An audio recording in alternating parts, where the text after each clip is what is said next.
Assalamualaikum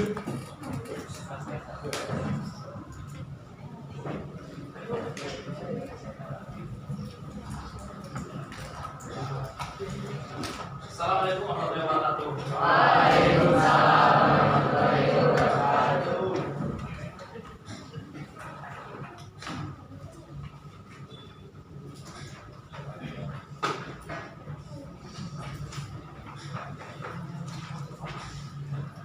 Siap.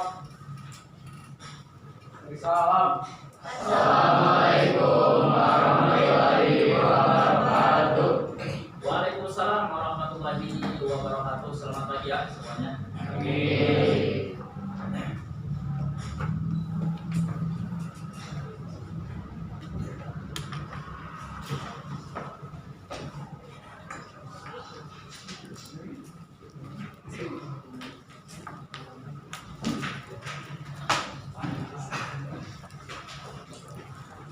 Baik, Bapak akan buka kelasnya hari ini ya. Assalamualaikum warahmatullahi wabarakatuh. Waalaikumsalam warahmatullahi wabarakatuh. Selamat pagi semuanya. Pagi. Ya, gimana kabarnya kalian? Pada sehat? Alhamdulillah luar biasa. Allahu Akbar. Alhamdulillah kedengarannya luar biasa. Kelas 11 Sabtu ini ya masuk kelas sejarah ini pada hari Senin. Maka hari Senin ini kita sebisa mungkin awali dengan usaha dengan ikhtiar yang sebaik-baiknya. Nah, oleh sebab itu sebelum kita memulai segala aktivitas kita, terutama aktivitas KBM hari ini, KBM untuk mata pelajaran sejarah, mari kita membaca doa bersama-sama. Silakan dipimpin oleh ketua kelas atau oleh seksi kerohaniannya. Silakan. Ya, silakan Mas. Sebelum kita memulai pembelajaran pada hari ini, alangkah baiknya kita memulai dengan doa. Berdoa dengan sesuai kepercayaan masing-masing. Mulai.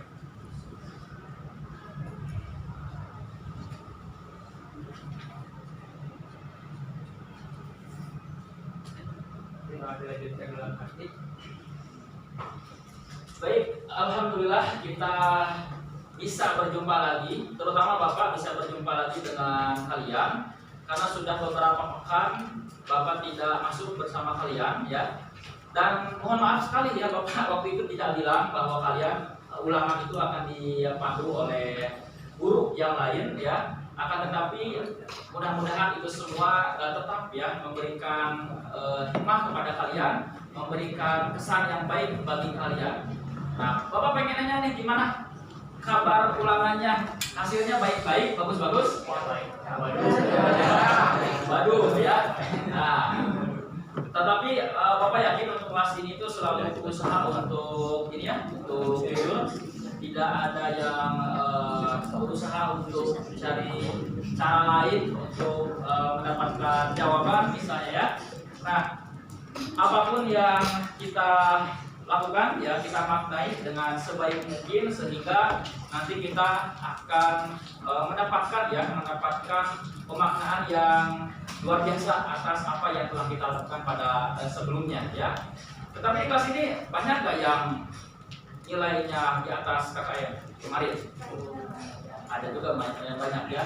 Tapi yang antara KKM ada masih ada? Ada ya. Nah, jangan sampai putus asa, jangan sampai putus semangat ya. Karena masih ada kesempatan bagi ulangan harian ini untuk kalian perbaiki ya. Nah, jadi bagi kalian yang merasa hasil ulangannya itu belum mencapai KKM, itu silahkan bisa menempuh ulangan harian remedialnya ya. Tetapi di luar yang sudah melaksanakan ulangan harian pastinya ada berapa yang belum ulangan harian? Satu. Dapat sudah dapat yang di ruang guru. Oh, di ruang guru. Cuman masalah pakai sisanya sudah ya. Nah, itu silahkan diprioritaskan untuk ulangan harian. Adapun untuk kebijakan ulangan harian berikutnya itu nanti akan jatuh pada guru sebelumnya ya Pak. Siapa ada yang tahu namanya dari Pak Olin ya? Gimana Pak Olin kesan ketemu sama Pak Olin? Seru ya. Nah, insya Allah lebih seru lagi ya. Dan sayangnya ya Bapak ini barangkali tidak akan berlama-lama lagi di kelas ini karena sudah tidak terasa ini sudah 7 bulan ya Bapak mengikuti kegiatan PPG Prajabatan di bidang studi sejarah. Jadi otomatis untuk kegiatan seperti ini mengajar bersama kalian ini terbatas ya, tidak akan lama lagi ya. Adapun untuk berikutnya nanti akan bersama Pak Olin atau mungkin bersama dengan guru-guru yang lain ya. Insya Allah dengan guru-guru yang lebih asyik, yang lebih seru ya. Mungkin dibandingkan dengan Bapak begitu. Nah jadi silahkan ya untuk hari ini kita akan tetap melanjutkan ya. Kita akan tetap melanjutkan pelajaran yang sudah disampaikan oleh Pak Olin pada pertemuan sebelumnya. Tetapi sebelum itu Bapak akan memeriksa kehadiran dulu ya. Tentunya kalian ada yang lupa atau justru mungkin Bapak yang lupa lagi nama kalian sehingga Bapak perlu ya memeriksa presensi atau kehadiran kalian ya. Bapak akan panggil satu-satu hari ini. Abdias, ya, hadir. Alfian, hadir. Alika, hadir. Aulia, hadir ya. Chandra, hadir.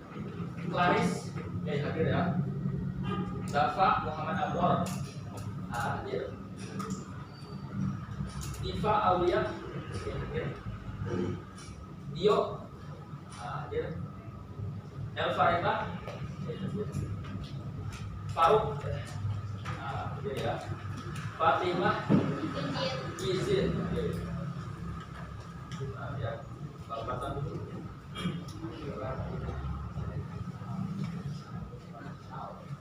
Fawas, hadir ya. Hasya, hadir. Kevin, hadir. Di depan ya. Karisha, hadir ya. Lukesha, hadir. Marcel, hadir. Masya, gerah ya. Apalagi ditutupin ini gerah apa sebenarnya kalau mau dibuka juga ya. Atau kalian kegerahan. Muhammad Adia Pasha, hadir. Muhammad Ahsan Al-Jifari, Dafa Ismail di rambutnya, oke. Wiranto, oh dispel. Oh sudah ini, sudah lewat 13-14 ya. Ilmi, oh di bawah. Jibril, oke. Raihan Alfaris, Satria Moro, Bunda Syamsi, Nabila, Nadia, Najwa, Azwa, Nesa. Itu yang di depan masuk aja. Gak apa-apa, sok. Masuk. Ya.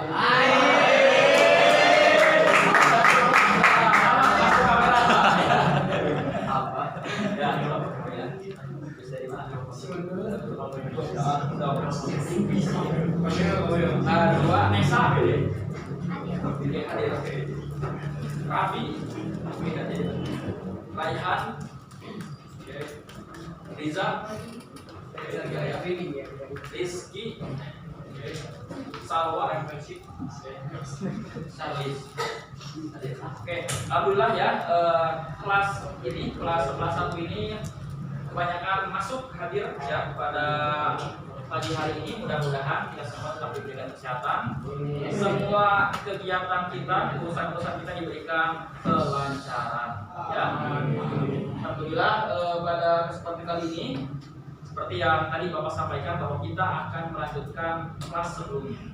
Nah, sama Pak Olin sudah belajar sampai mana nih kelas 11? Olin.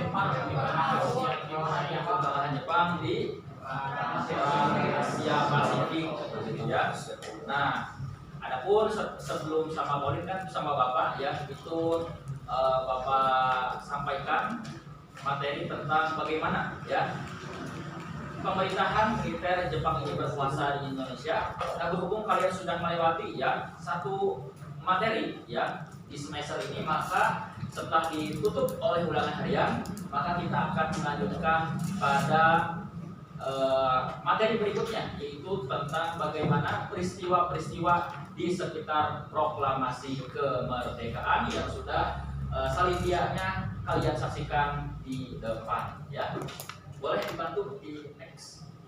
Nah, sebelum kita mengawali kegiatan pembelajaran, kita perlu mengetahui mengapa kalian ini mempelajari materi yang sudah terpampang di depan. Setidaknya ada 3 tujuan yang harus kita capai melalui pembelajaran atau melalui materi yang akan kita hadapi sekarang, ya. Nah, ada 3 begitu ya. Nah, ini berkaitan erat dengan materi-materi sub-sub materi yang akan kalian pelajari, gitu ya. Peristiwa-peristiwa apa saja yang akan kalian pelajari melalui materi ini, gitu ya. Nah, bisa kalian baca bahwa dengan materi ini, gitu ya, peserta didik. Nah, peserta didik itu kalian.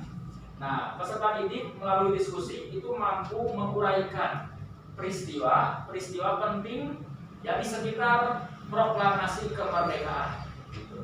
Nah, sekurang-kurangnya itu ada 3 peristiwa, begitu ya, yaitu perdebatan di BPUPKI, kekalahan Jepang dan penculikan Bung Karno dan Bung Hatta ke Rengas Dengklok dengan baik, begitu ya. Jadi standarnya itu harus baik. Nah, kemudian yang kedua yaitu kalian ya peserta didik ini melalui model pembelajaran discovery learning. Nah, discovery learning ini adalah model pembelajaran yang menstimulus peserta didik ya, menstimulus peserta didik untuk mengeksplorasi seluas-luasnya ya sumber belajar.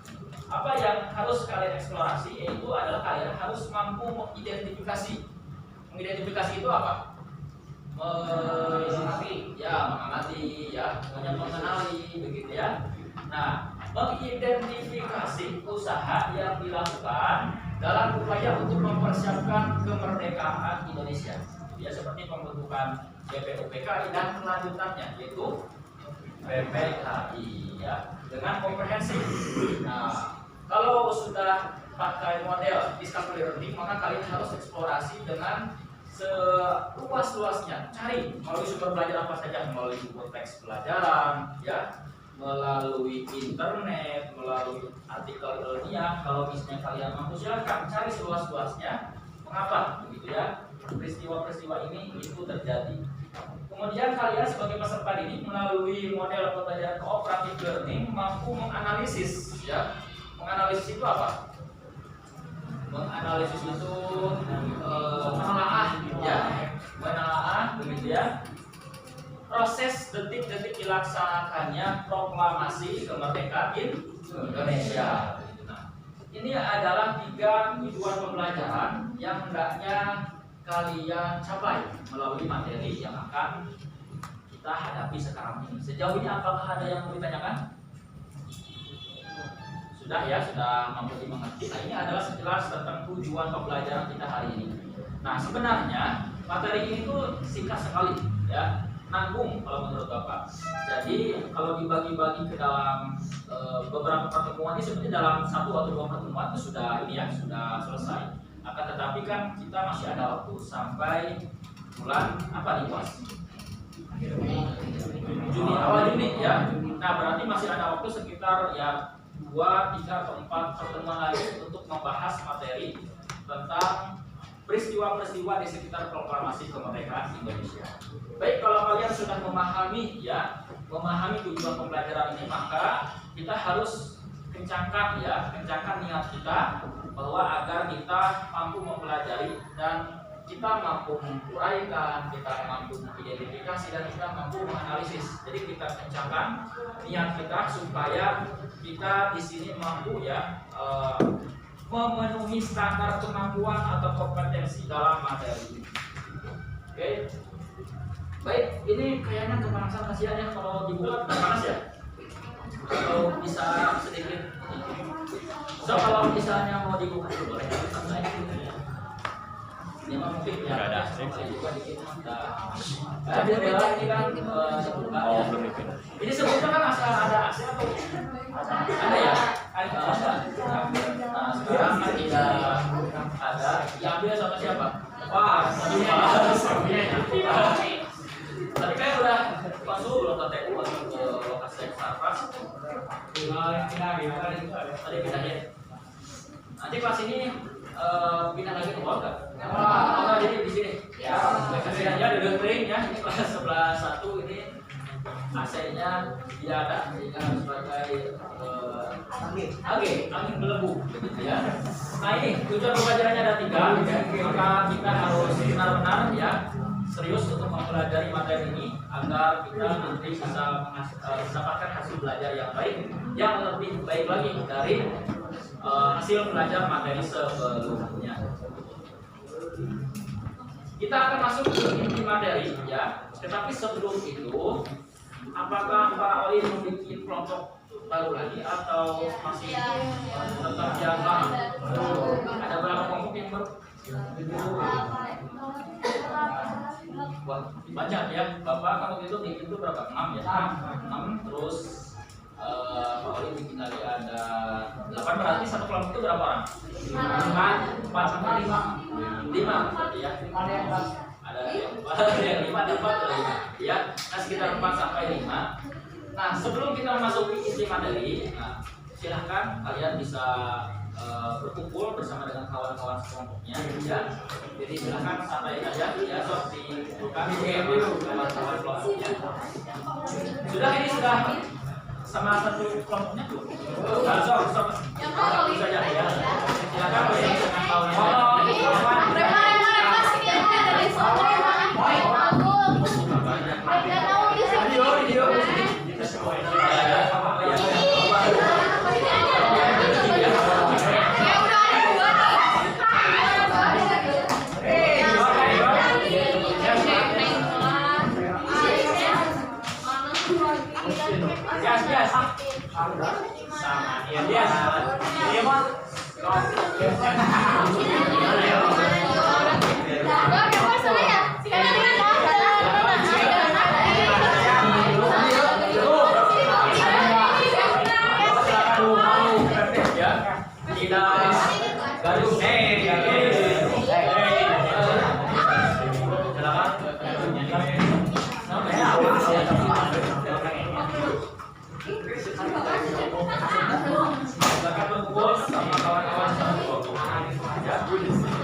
Oke, sudah ya, sudah bisa berkumpul dengan kawan-kawan satu kelompoknya. Pada kesempatan kali ini Bapak akan menggunakan model pembelajaran discovery learning, ya. Discovery learning yang mendorong peserta didik untuk mengeksplorasi seluas-luasnya sumber belajar. Nah, adapun materinya itu adalah materi tentang peristiwa-peristiwa di sekitar proklamasi kemerdekaan. Sebagai langkah awal, ya, Bapak di sini akan mengawali ya dengan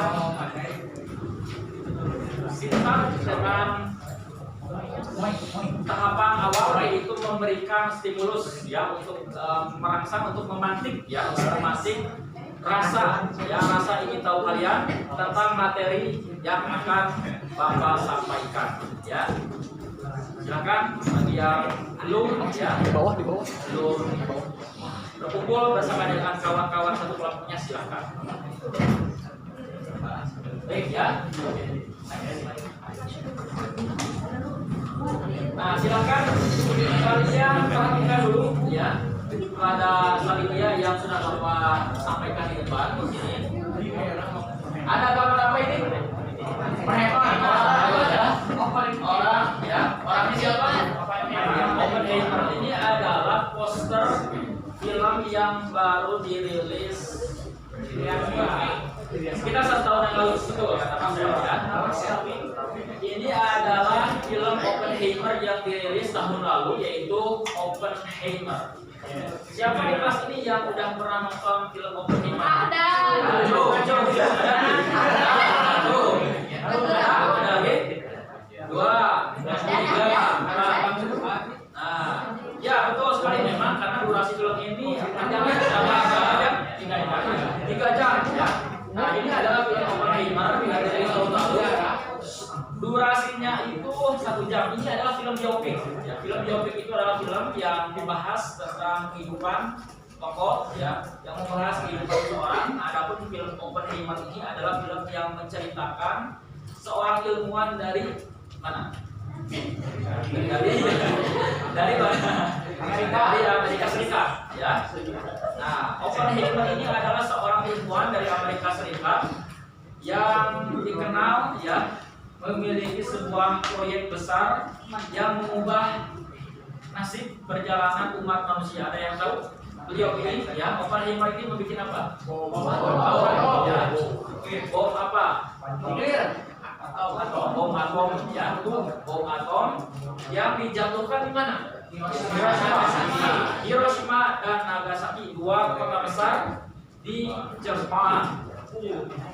Nah, kalau kita misalnya perhatikan tuh, ya, bagi yang sudah menyaksikan filmnya, latar suasananya ketika itu kan Oppenheimer itu sedang mengalami suatu negaranya. Oppenheimer ini sedang terlibat dalam perang dunia keberapa? Dua, ya. Amerika Serikat sedang bersama dengan sekutu ini sedang berhadapan-hadapan dengan negara-negara blok fasis, gitu ya. Blok fasis yang terdiri dari 3 negara. Ada yang tahu negaranya apa aja? Jepang, Italia. Nah, jadi Amerika Serikat dan sekutu ini berhadapan-hadapan di medan perang menghadapi 3 negara fasis tadi, yaitu Jerman, Italia, dan terakhir itu adalah Jepang. Nah, adapun Amerika Serikat ini turun secara langsung itu mereka berhadapan dengan Jepang setelah Jepang ini melakukan invasi kepada Pearl Harbor yang terletak di Hawaii, ya, di Hawaii. Nah, dan ini latar waktunya itu sangat sesuai sekali dengan ketika situasi Indonesia waktu itu, ya, karena waktu itu Indonesia ini sedang dijajah oleh Jepang, gitu ya. Dan ketika Hiroshima dan Nagasaki dijatuhi bom yang itu merupakan adalah proyek dari Oppenheimer, maka sebenarnya kita harus berterima kasih kepada Oppenheimer karena Oppenheimer ini adalah perantara yang mengakhiri perang dunia kedua, otomatis yang mengakhiri perlawanan atau pendudukan Jepang di Indonesia. Nah, seharusnya itu di kreditnya itu nanti muncul, ya, Soekarno lagi baca proklamasi, karena memang itu Indonesia ini adalah negara yang paling awal setelah perang dunia kedua langsung memproklamasikan kemerdekaan. Nah, kalau dibandingkan negara-negara lain yang dijajah oleh Jepang seperti Korea, ya, kemudian seperti Cina, gitu ya.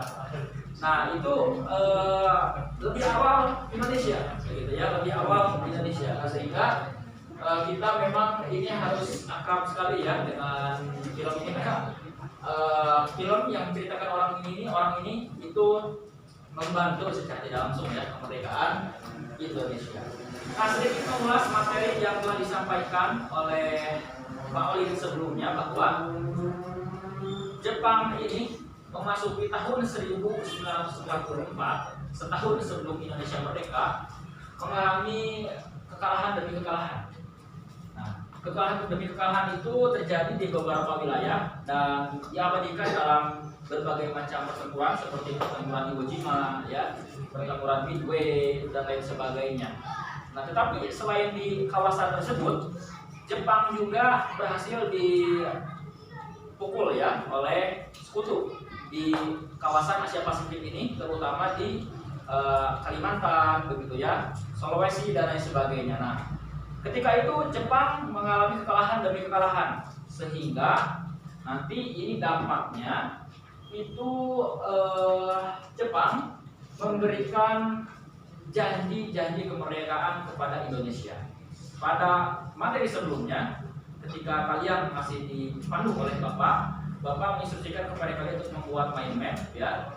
Mind mapnya ini salah satunya itu membahas tentang pembentukan Dokuritsu Junbi Chosakai atau BPUPKI. Nah, BPUPKI ini adalah manifestasi atau bentuk daripada realisasi ya janji kemerdekaan Jepang. Baru janji ya, baru janji. Nah, baru janji. BPUPKI ini dibentuk pada Maret 1945 dan BPUPKI ini menjadi badan yang diisi oleh para tokoh Indonesia, ya, tokoh-tokoh pergerakan Indonesia seperti Bung Karno, gitu ya, dan kawan-kawan. Mereka ini bergabung dengan BPUPKI. Siapa ketua BPUPKI? Hajiman Guedion ini, gitu ya. Nah, kemudian BPUPKI ini bersidang selama 2 kali untuk merumuskan berbagai macam hal ya, perangkat kenegaraan seperti konstitusi atau dasar negara, begitu ya, kemudian juga undang-undang dan lain sebagainya. Itu disidangkan melalui sidang BPUPKI. Nah, pada intinya kekalahan Jepang ini sangat memberikan dampak, menjadi blessing in disguise atau keberkahan yang terselubung bagi bangsa Indonesia. Sehingga kita tidak mungkin ya ingin mengetahui satu demi satu, begitu ya, peristiwa-peristiwa menjelang proklamasi tanpa menyertakan, tanpa mempelajari kekalahan Jepang. Pada intinya, pada puncaknya Jepang ini takluk ketika kota Hiroshima dan Nagasaki ini dibom oleh bom atom hasil proyek dari Oppenheimer ini, ya. Nah, itulah kira-kira ya mengapa Indonesia ini mampu untuk meraih kemerdekaannya lebih cepat dibandingkan negara-negara yang dahulunya itu dijajah oleh Jepang. Next. Seperti yang tadi Bapak sampaikan bahwa Jepang ini ketika mengalami kekalahan demi kekalahan di sejumlah wilayah, mereka ini, orang-orang Jepang ini menawari janji kemerdekaan. Nah, memang sebenarnya sikap Jepang kepada Indonesia ini agak berbeda dibandingkan kepada wilayah jajahannya yang lain. Kalau ke Korea ini jauh lebih kejam, begitu ya. Ke Cina jauh lebih kejam. Tetapi kalau ke Indonesia ini cenderung lebih lunak, cenderung lebih mudah, cenderung lebih kompromistis. Nah, ada yang tahu kira-kira alasannya kenapa Jepang justru malah lebih baik kepada Indonesia dibandingkan kepada Korea dan Cina? Silakan. Nah, silakan pengacung ya yang mau berargumen. Silakan Bapak. Mungkin karena Indonesia kepada Jepangnya itu lebih kooperatif. Ya, lebih kooperatif, bagus. Tepuk tangan buat Bapak. Lebih kooperatif. Ada lagi silakan yang mau jawab. Karena Jepang juga butuh bahan mentah kayak minyak itu buat kebutuhan perangnya, juga butuh SDM yang menang di perang. Nah, betul ya. Membuat propaganda ya. Oke. Kasih tepuk tangan buat Rafi ya. Juga jawaban ini sudah mewakili ya bagaimana Jepang ini justru nampak bersikap baik atau murah hati kepada Indonesia. Pertama tadi karena tokoh-tokoh pergerakan kita, Bung Karno dan Bung Hatta ini khususnya itu memilih jalan yang lebih soft ya, yang lebih aman, yaitu dengan membangun kerjasama yang kooperatif dengan pemerintahan militer Jepang. Kemudian tadi Raffi berkata bahwa Jepang ini kan lagi perang gitu ya, otomatis mereka ini membutuhkan apa tadi, sumber daya alam ya, sehingga propaganda yang diciptakan oleh Jepang ini justru malah lebih simpati ya terhadap kemerdekaan Indonesia. Karena sebelumnya Jepang ini tahu bahwa Indonesia ini dijajah oleh Belanda, dan dijajah oleh Belanda ini jauh lebih menyengsarakan begitu ya di mata orang Jepang. Padahal sebenarnya di bawah kuasa Jepang ini orang-orang kita, mungkin buyut-buyut kita yang mengalami ini menjadi saksi sejarah bahwa lebih kejam orang-orang Jepang sebenarnya. Tetapi kalau dibandingkan dengan Korea dan Cina jauh lebih kejam gitu ya. Nah, kira-kira seperti itu. Nah, dua argumentasi ini sudah mewakili ya bagaimana sikap Jepang terhadap Indonesia. Tetapi di samping itu mungkin juga ya, karena Indonesia ini dijajah oleh Jepang selama berapa tahun? 3,5 tahun, maka mungkin ya belum lama ya hitungnya begitu. Nah, sehingga Jepang ini bersikap lebih baik kepada Indonesia.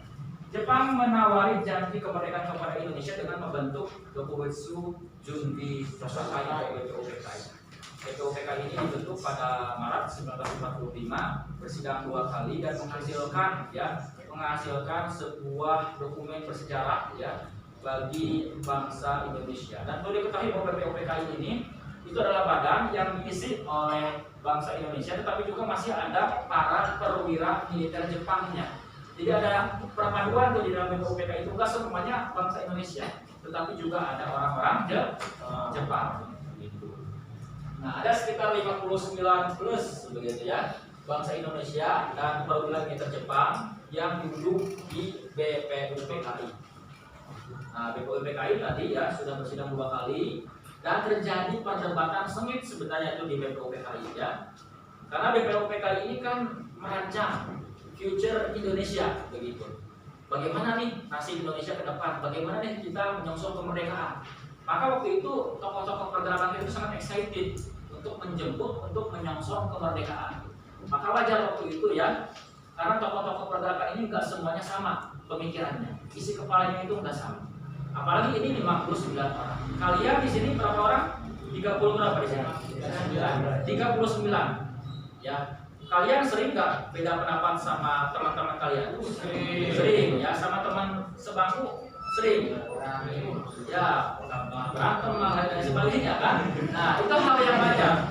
Karena Tuhan Allah Subhanahu wa taala ini menganugerahkan kepada kita isi kepala yang beragam, memiliki cara pandang terhadap dunia yang berbeda-beda. Nah, maka waktu itu ya tokoh-tokoh pergerakan nasional yang sedang hits ya seperti Bung Karno dan kawan-kawan, mereka ini mengekspresikan segalanya gitu ya, bagaimana ini untuk membentuk future Indonesia ya, sebuah negara baru yang merdeka. Bayangkan ya, sebagaimana impian mereka dahulu sejak di zaman Belanda, akhirnya kata mereka orang-orang itu akhirnya kita mau merdeka nih selangkah lagi.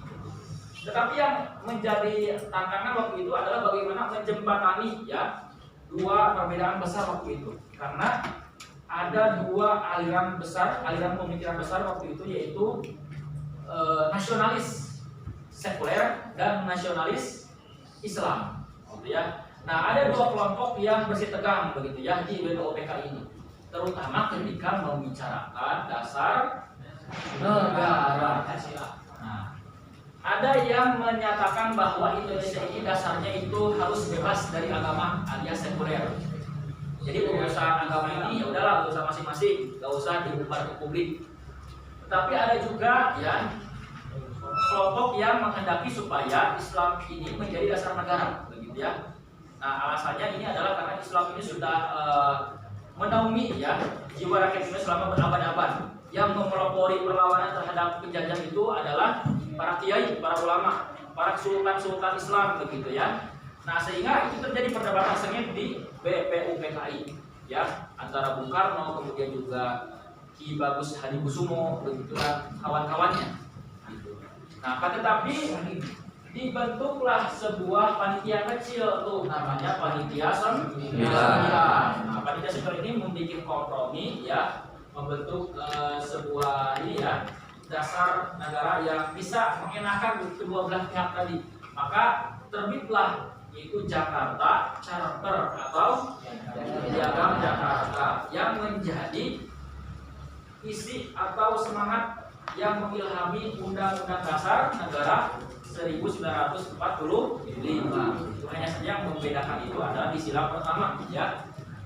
Kalau di Piagam Jakarta itu sila pertama ketuhanan yang Maha Esa dengan kewajiban menjalankan syariat Islam bagi pemeluk-pemeluknya. Sementara kalau Pancasila yang kita lihat hari ini itu sudah tidak menyatakan lagi 7 kata tersebut, ya, cuma ketuhanan yang Maha Esa. Nah, ini adalah hasil ya perdebatan dan kompromi begitu antara founding fathers kita, founding fathers bangsa Indonesia.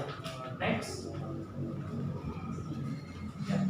Nah, setelah BPUPKI, maka BPUPKI ini bertransformasi menjadi badan yang lebih pasti atau definitif, begitu ya.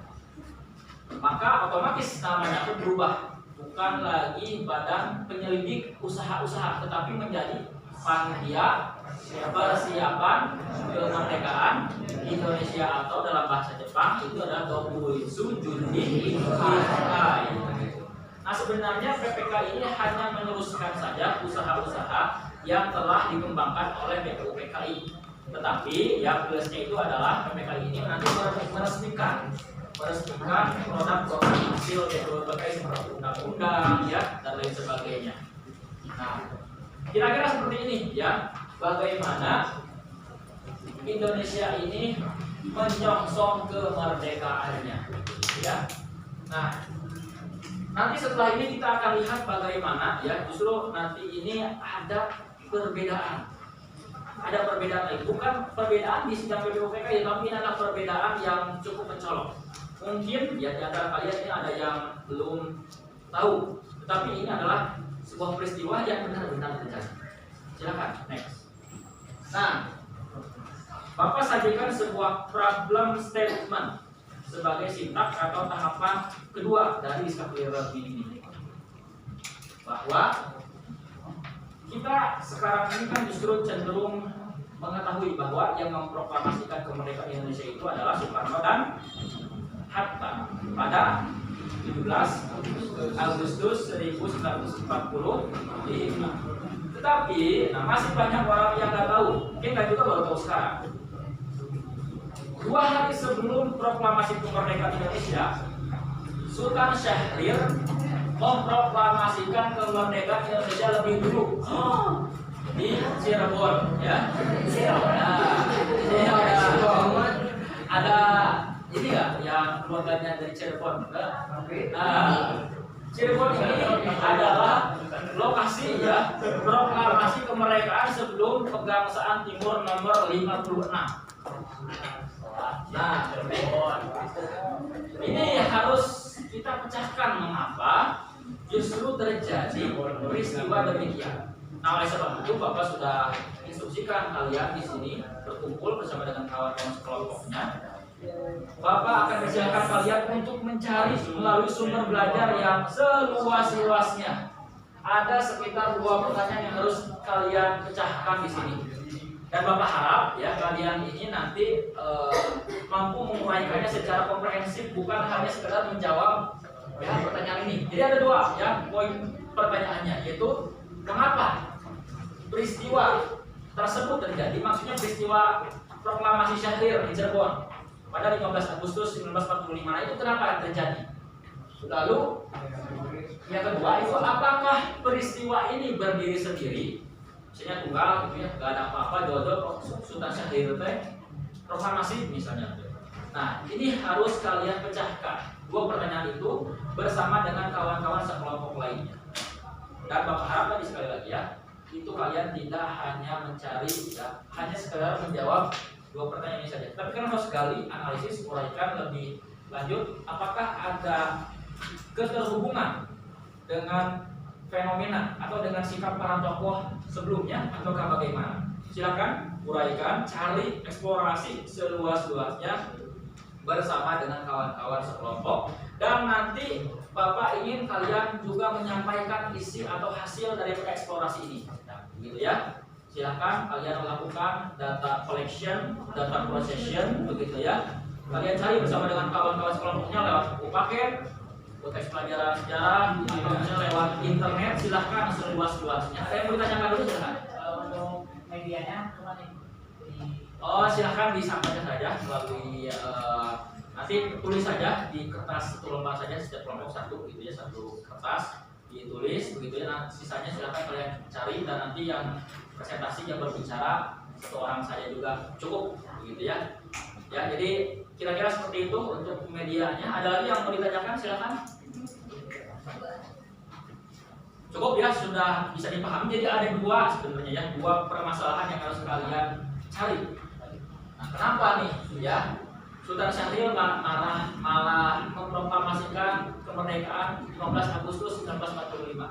Kemudian apakah peristiwa tersebut ini berdiri sendiri? Kalau memang tidak berdiri sendiri, cari ya ketersinambungan, keterhubungan ya dengan fenomena-fenomena yang banyak ini. Kalian harus sintesiskan gitu ya, sintesiskan mengapa Syahrir melakukan tindakan seperti itu begitu ya.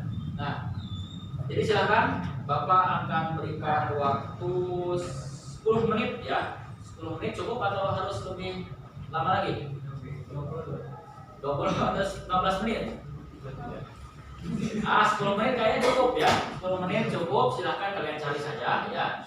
Mulai berbagai macam sumber belajar. Silakan pencarian dimulai dari sekarang ya. Silakan cari sumber belajar seluas-luasnya dan tuliskan saja dalam satu kertas lembar ya. Silakan kerjasama dan cari seluas-luasnya melalui referensi yang ada. Ada nggak di buku? Syukur kalau misalnya ada ya. Nah, ini sebenarnya jadi fun fact juga ya. Jadi ada dua proklamasi dulu, ada dua proklamasi di Indonesia ini ya, di sekitar bulan Agustus itu. Nah, silakan yang cari seluas-luasnya. Kenapa? Dan umumkan dengan sikap tokoh-tokoh itu. Karena kan sebelumnya ada keterbelahan tuh ya di antara tokoh-tokoh ini. Silakan kalian sambungkan kenapa hal tersebut terjadi.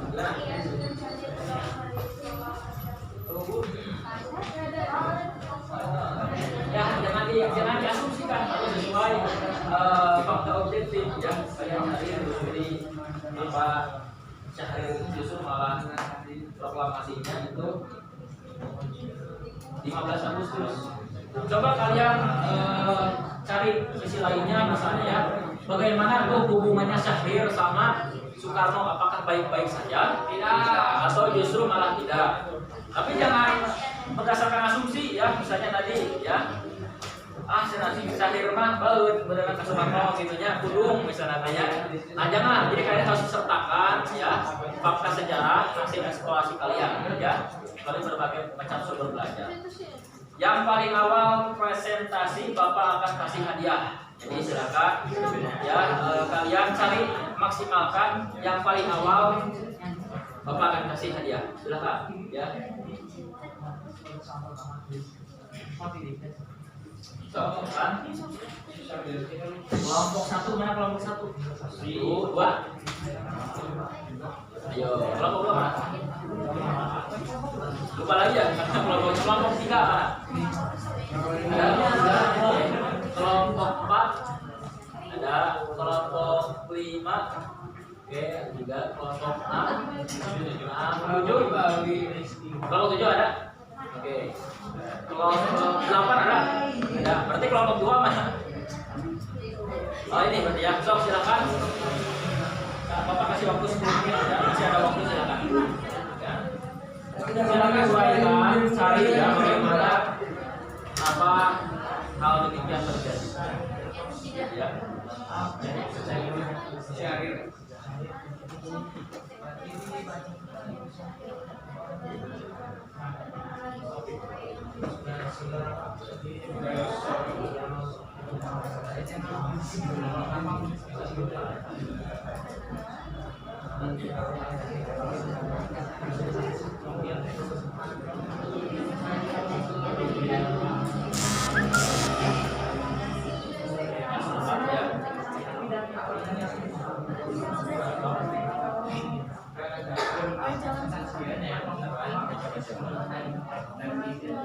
Sok cari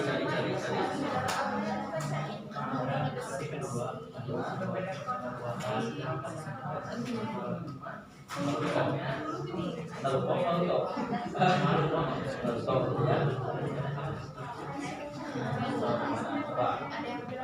sebenarnya ini agak kontroversial, tetapi ini jarang sekali ya disampaikan kepada anak-anak sekolahan. Jadi Bapak ingin berbagi fun fact. Ini ada proklamasi, ada 2 proklamasi ya di Indonesia ini. Di buku teks ada nggak di buku sejarah?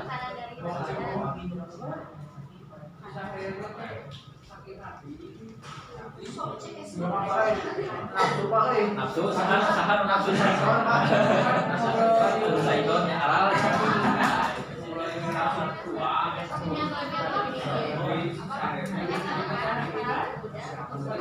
Analisis ya, jadi kalian cari referensi banyak gimana beliau di Syahrir dan Soekarno, apakah baik-baik saja atau tidak, contohnya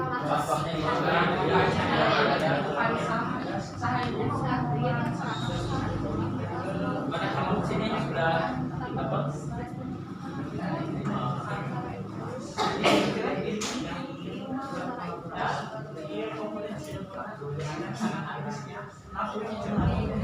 silakan cari ya seluas-luasnya. Apa yang sudah kalian tawarkan? Jadi gimana?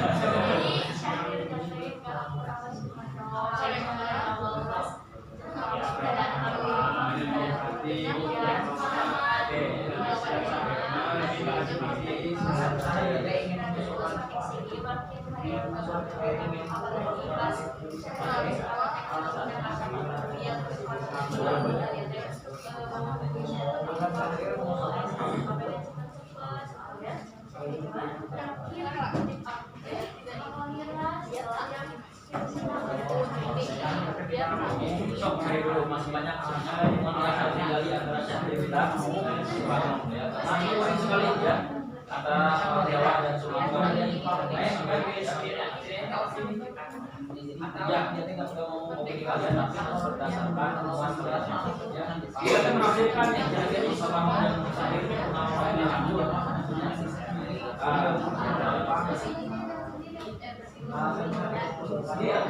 Kan itu benar ya.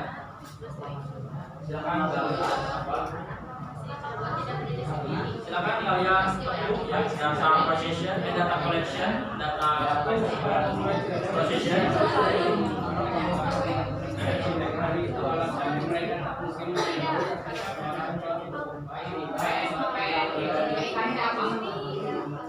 PNI pendidikannya adalah sering disebut sebagai kelanjutan PNI, cuman PNI tidak seperti PNI Soekarno. Bahwa PNI Soekarno ini kebanyakan kumpul-kumpul masyarakat ngadain undang-undangnya. Nah, kalau PNI justru lebih ke jadi dikhususkan supaya menjadi alat cerdas. Nah, itu adalah hasil misalnya Syahrir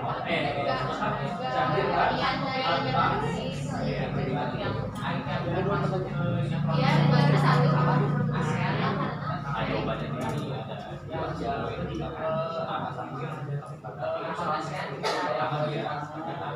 oh itu dimaksudkan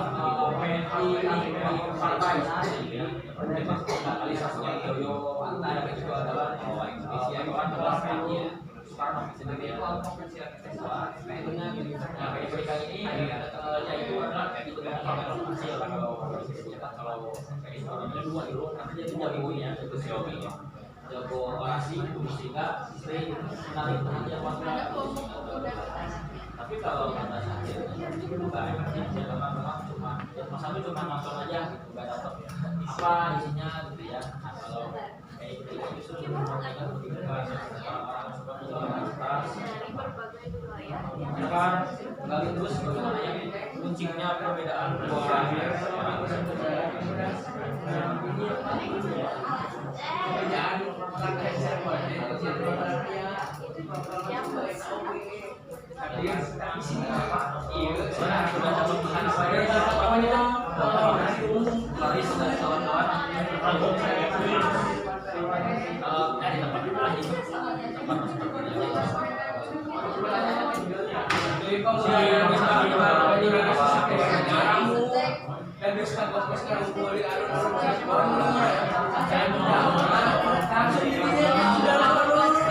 Tersisa 1 menit lagi, masih butuh waktu atau Betul Pak, 5 menit lagi. 5 menit lagi, sampai 5 menit lagi stop mulai. 5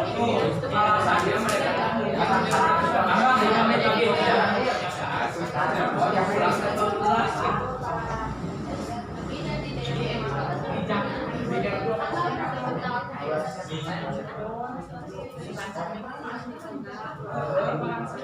Nah, cari tahu karirnya ada di mana tuh waktu 15 Agustus sama 17 Agustus. Di mana orang lihat?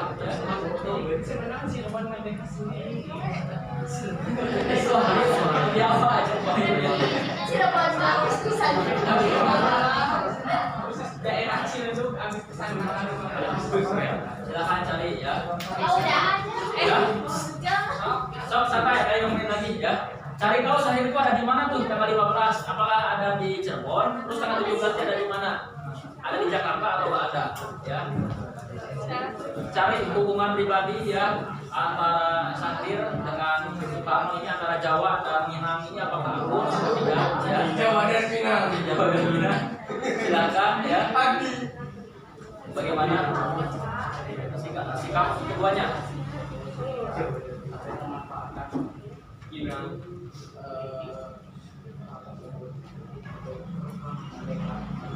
Gimana kelompok ini sudah dapat apa aja informasi dari sumber belajarnya? Tuh ada poster dari apa tuh, dari Tirto. Gimana tuh isinya? Jadi Sahir itu ada di mana waktu 17 Agustus Jakarta? Ada di Jakarta atau nggak ada? Nggak ada. Kemana katanya? Cirebon, Pak.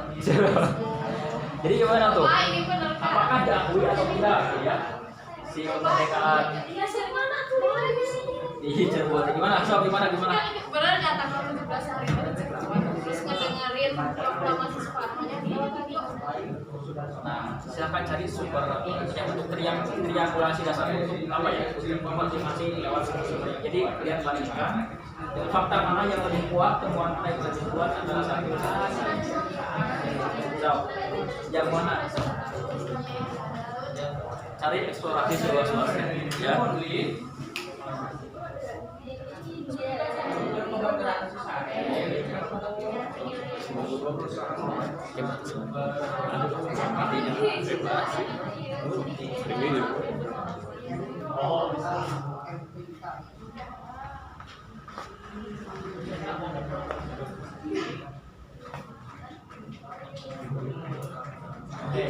Ini adalah pertambahan waktu terakhir. Nanti setelah itu sok siapa yang mau duluan presentasi Bapak akan kasih reward ya untuk kalian.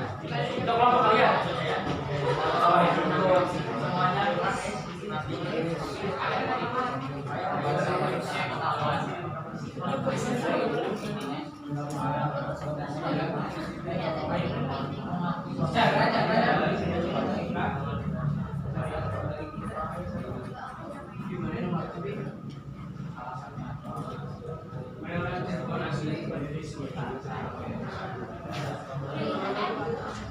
Pak, maksudnya berdiri situ apakah ini peristiwa ini nggak ada kaitannya sama apa ya kejadian-kejadian sebelumnya, misalnya antara apakah nggak ada kaitannya sama sikap si Sahir sendiri sama si Soekarno misalnya, apakah ada atau tidak? Kalian tafsirkan berdasarkan temuan-temuan kalian. Ya, apakah itu memang kelayanan apa masih sederhana saja ya gitu. Jadi cari saja faktor hubungannya antara satu peristiwa dengan peristiwa yang lain.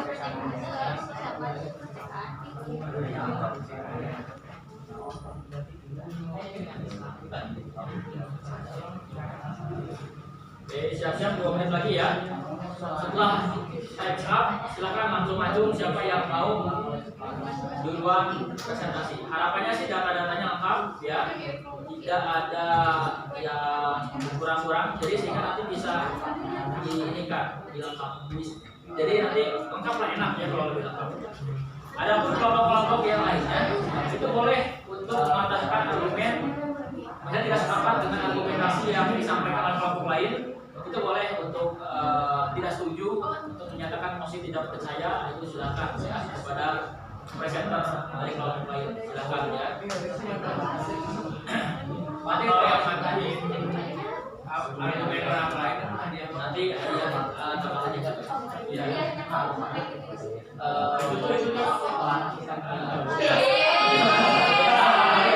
Ini putih soalnya. Ya sok aja. Yuk, 1 menit lagi ya. Bisa.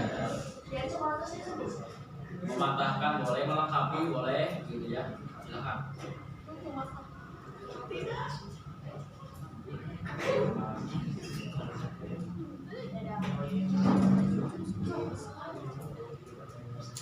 Ini jamnya lebih ya atau emang sesuai? Lebih semua. Lebih 5. Lebih 5 sama apa soalnya kali ini? Harusnya jam berapa sore? Lebih ya. Ini kayaknya sengaja ya biar nanti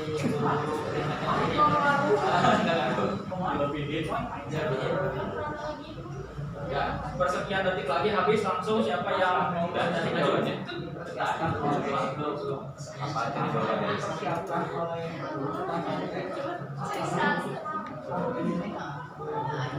Sepuluh, 9, 8, 7, 6, 5, 3, 2, 1.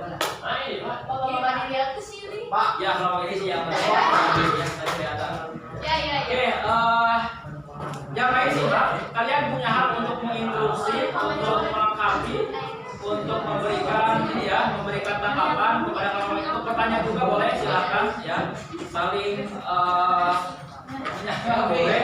Silakan satu orang dari kelompok berapa ini? 6 orang, sok silakan. Berdiri aja di tempat juga boleh. Oh, dia pada aja boleh.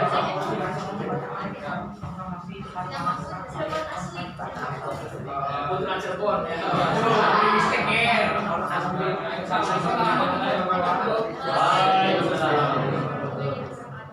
Di sini saya akan menjelaskan bagaimana peristiwa proklamasi di Cirebon itu bisa terjadi lebih dulu daripada yang di Jakarta. Yang pertama ini berhubungan dengan hubungan antara Sultan Syahrir dengan Soekarno. Soekarno itu termasuk ke dalam golongan yang kooperatif atau bisa diajak kerjasama dengan Jepang. Sedangkan Syahrir itu termasuk ke golongan non kooperatif yang membuat gerakan bawah tanah kalau kita ketahui. Nah, Syahrir ini kenapa sih non kooperatif? Karena Syahrir memiliki paham anti-fasisme, jadi menolak paham yang dianut oleh Jepang. Setelah percecokan itu terus terjadi sampai akhirnya kota Hiroshima dan Nagasaki dibom atom dan Jepang harus menyerah kepada sekutu. Nah, di tengah vacuum of power atau hilangnya kekuasaan karena Jepang menyerah, jadi Indonesia tuh kehilangan kekuasaan. Kosong gitu, gak ada yang menduduki. Nah, Sultan Syahrir ini ingin segera cepat-cepat untuk memproklamasikan kemerdekaan karena dia berpikir kalau kita menunggu isyarat dari Jepang sesuai instruksi Soekarno, itu tuh kayak kita kemerdekaan itu diberikan oleh Jepang. Nah, ini ada perbedaan pendapat juga terjadi pada Syahrir dan Soekarno. Nah, lalu apakah peristiwa ini berdiri sendiri? Peristiwa ini sebenarnya bisa disebut berdiri sendiri karena tapi berkesinambungan.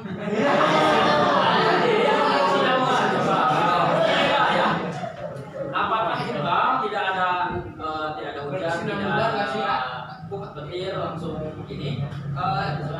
Ya, tidak berdiri sendiri karena berkesinambungan dengan peristiwa-peristiwa sebelumnya. Nah, bagaimana peristiwa ini bisa terjadi itu awalnya ketika Syahrir mencoba merangsek masuk ke gedung kemerdekaan yang ada di Jakarta untuk menyuarakan proklamasi dan telah memberitahu kepada warga pinggiran Jakarta juga khususnya kepada gerakan bawah tanah atau kalau yang di Cirebon itu disebutnya PNI Pendidikan. Jadi sudah ada warga yang memang sudah berkumpul di suatu alun-alun dan di gedung kemerdekaan atau pinggiran Jakarta untuk menunggu proklamasi kemerdekaan. Tetapi pada saat Syahrir mencoba berkomunikasi dengan Soekarno itu malah menolak karena menunggu isyarat dari Jepang. Akhirnya karena banyak ratusan pemuda yang sudah berkumpul di Cirebon dan tidak bisa ditahan amarahnya, mereka memproklamasikan sendiri kemerdekaannya yaitu oleh Sudarsono, tapi naskahnya belum ditemukan sampai sekarang. Jadi ya sebenarnya ini tuh kemerdekaannya tuh karena masyarakat Cirebonnya sudah tidak bisa menunggu lagi isyarat dan memutuskan untuk memproklamasikan kemerdekaan. Kasih tepuk tangan dong buat Raffi. Thank you. Nah, oke, Raffi sudah mengungkapkan hasil ini ya, hasil penelaahan dari kelompok berapa kita? Kelompok 6 tadi sudah berdiskusi panjang lebar. Silahkan ya, Bapak berikan kesempatan bagi kalian untuk bertanya kepada Raffi, atau misalnya ingin melengkapi, misalnya ada yang kurang, sok boleh, atau misalnya ada yang tidak sepakat, silahkan. Ayo, acungkan tangannya. Boleh? Sok, mau siapa? Dari Bapak, sok. Berdiri nggak, Pak? Boleh, Pak. Ya, tapi ingin bertanya, kan si Santi disebutkan ya kalau si Sultan Syahrir itu ingin kemerdekaan dari dirinya, dari bangsanya sendiri, tidak ingin pemberian Jepang. Nah, alasan kenapa Sultan Syahrir itu gak mau ini kemerdekaan ini tuh gak mau diberikan dari Jepang gitu. Alasannya kenapa? Ya karena sebagai kelompok nasionalis mereka tuh gak pengen gitu. Masa kemerdekaan diberikan oleh negara lain sedangkan kita di sini berjuang kan membentuk BPUPKI, PPKI dan dijanjikan tapi tetap kita yang berusaha, rakyat kita masih sengsara, ini tetap kita yang berusaha terus orasi untuk kemerdekaan bangsa Indonesia. Jadi masa itu kemerdekaan diberikan gak pengen. Harga diri, jiwa nasionalis. Ada lagi siapa? Sok. Oke, kalau sana ada. Aisyah mau? Iya. Sok atau sok itu dia. Tanggal 17-nya Sultan Syahrir jadinya ada di mana? Nah, ayo. Dianya ngapain? Coba. Dari si baru. Ya, sok boleh. Kalau setahu aku, Berdiri atau boleh berdiri? Enggak apa-apa. kalau setahu aku tadi dengar dari Bapak berbilang, katanya teh Sultan Syahrirnya nggak hadir, benar nggak? Jadi yang Boleh dibaca dulu. Tapi Bapak juga soalnya, sama asumsi tadi gitu ya. soalnya karena yang nggak bersama Soekarno itu kecewa sakit hati. Udah gitu aja ya. Tapi ada sumber lain yang mengatakan kalau Sultan Syahrir itu nyata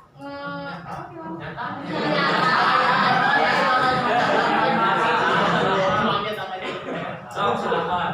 ya karena dia melakukan diplomasi ke dunia internasional agar mereka negara-negara lain itu mengakui kemerdekaan Indonesia.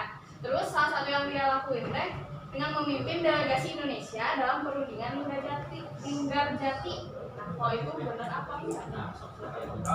Itu benar karena di perundingan Linggarjati itu ada andil Sultan Syahrir. Soalnya kan sebuah negara harus merdeka itu harus diakui oleh bangsa lain. Nah, karena Sultan Syahrir ini benar-benar lebat gitu ya pengen Indonesia merdeka, jadi dia juga memimpin delegasi itu.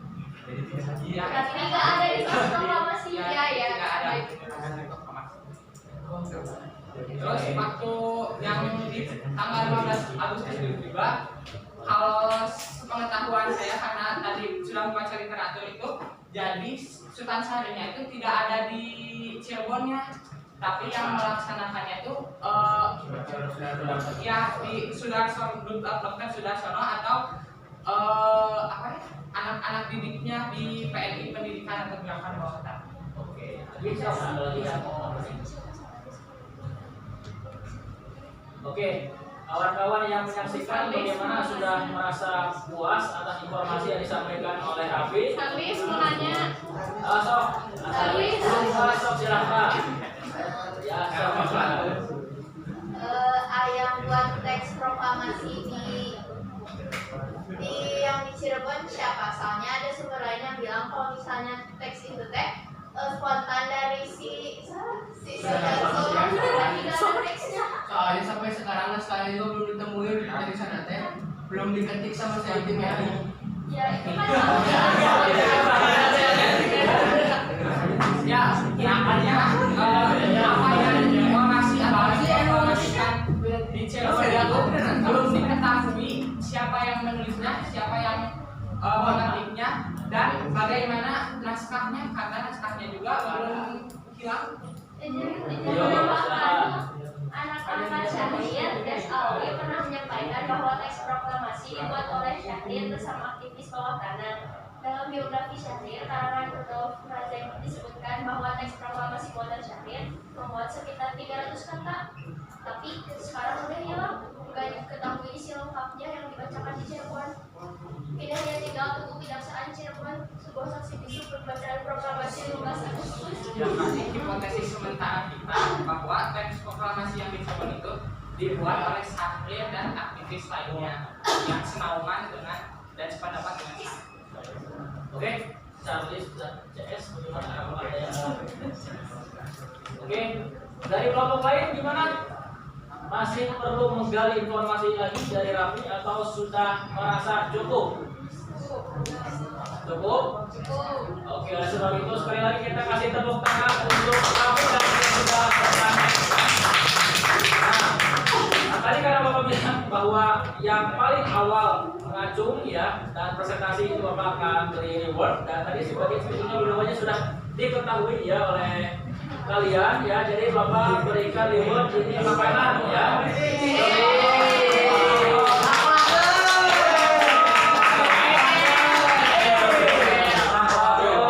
Silahkan boleh dibagi-bagi atau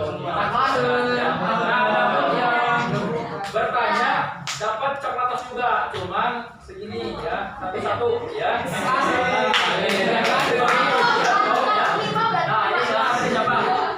Ya, kasih sana ya. Itu siapa lagi? Satu ya. Ya. Ini Marisha. Ya. Nah.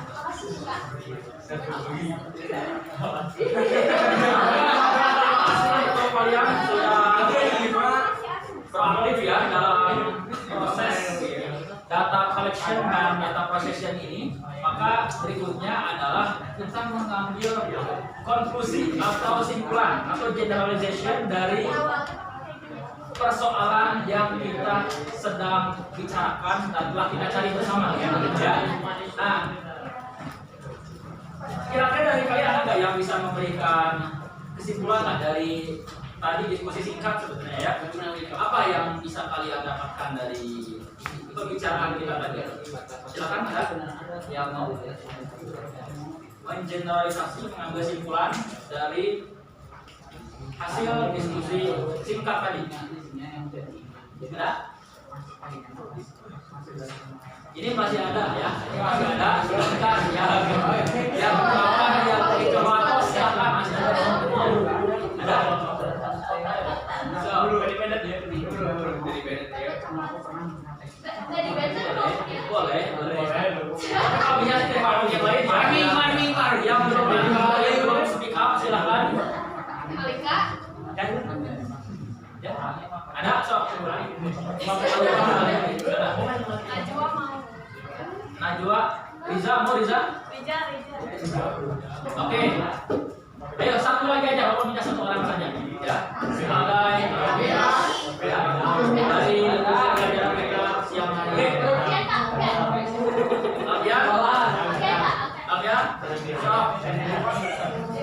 Memberikan kesimpulan ya, apa yang Abia tadi dengar sebenarnya apa yang titik-titik soalnya antara Syahrir dan Soekarno. Silakan perhatikan ya. Abia ini mau memberikan generalisasi. Silakan. Jadi yang saya tangkap barusan dari Putra Cirebon, Ya. di mana si kejadian ini atau si peristiwa proklamasi yang mendahului peristiwa di Pegangsaan Timur itu karena inisiatif dari si kalangan Sultan Syahrir Ya. sendiri, karena bisa dibilang udah kebelat pengen merdeka gitu Ya. melihat proklamasi. Jadi cuman mereka para kalangan Sultan Syahrir itu kalau hubungan sama Soekarno-nya ada rasa kecewa karena Soekarno sendiri berseberangan sama keinginan si Sultan Syahrirnya, di mana si Sultan Syahrirnya pengen kemerdekaan itu dilaksanakan secara cepatnya gitu, jangan dinanti-nanti lagi. Tapi kalau Soekarno mah kooperatif, pengen terus sesuai aturan lah, juga merasa dulu juga. Tapi bukan kemauan dari kalangan Sultan Syahrir, jadi mereka melakukan lebih awal. Oke. Ada lagi? Misalkan Cukup. Kasih tepuk tangan buat Alfian yang sudah memberikan deklarasi. Ini ada satu ya. Nah, oke. Nah, pada intinya kita di sini menyaksikan bahwa memang isi kepala yang berbeda-beda itu adalah sebuah karunia ya dari perubahan. Dan pada intinya kita berangkat ke sini lagi ya. Ada perbedaan pandangan antara kaum tua dan kaum muda yang berlangsung sejak era pendudukan Jepang di Indonesia. Ya, kalian sudah mengetahui materi ini. Dan pada intinya kita tahu bahwa memang Sultan Syahrir ini akhir hidupnya ini memang sangat dinikmati oleh Soekarno ya. Karena Syahrir ini meninggal dalam keadaan tahanan politik ya. Karena Sultan Syahrir ini setelah merdeka menjadi pemimpin Partai Sosialis Indonesia atau PSI ya. Tapi bukan PSI Kaisang ya, tapi PSI yang memang diisi oleh orang-orang yang progresif, yang revolusioner, yaitu oleh Sultan Syahrir CS. Dan orang-orang PSI ini, didikan orang PSI ini masih hidup sampai sekarang. Salah satu diantaranya adalah Rocky Gerung. Rocky Gerung ini adalah seorang penggemar Sultan Syahrir. Maka silakan kalian tonton YouTube totalpolitik.com yang membahas tentang PSI ya, Partai Sosialis Indonesia, bukan Partai Solidaritas Indonesia. Ya, kita rehat sejenak.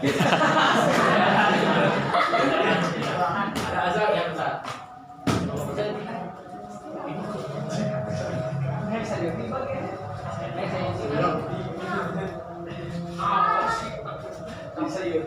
Oh, kita salah kuih ya. Dulu ngetik mana kan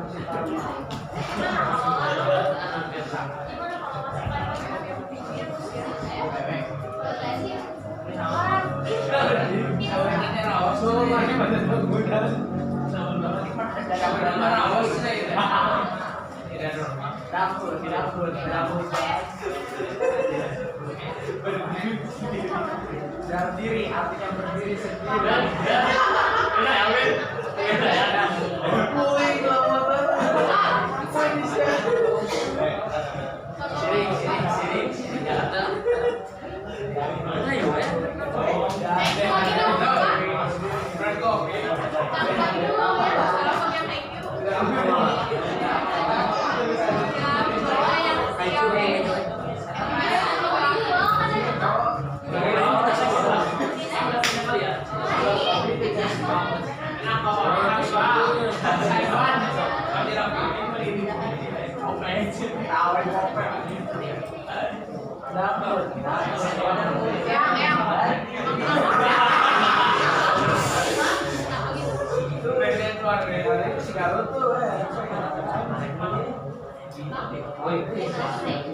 Baik, kita lanjut kembali ya.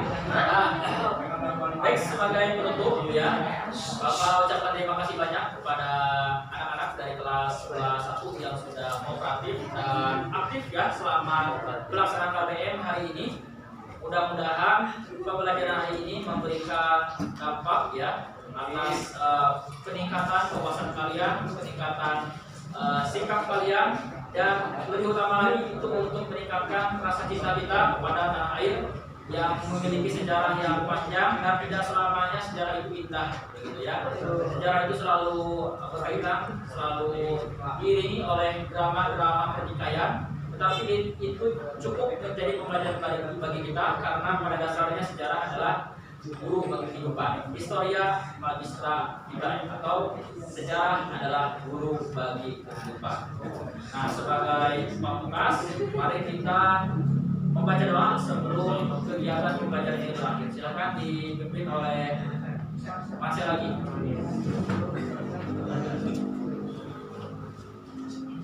Baik, sebelum kita menutup pembelajaran pada hari ini, baik kita bersyukur dulu Allah yang Maha Esa. Berdoa di tim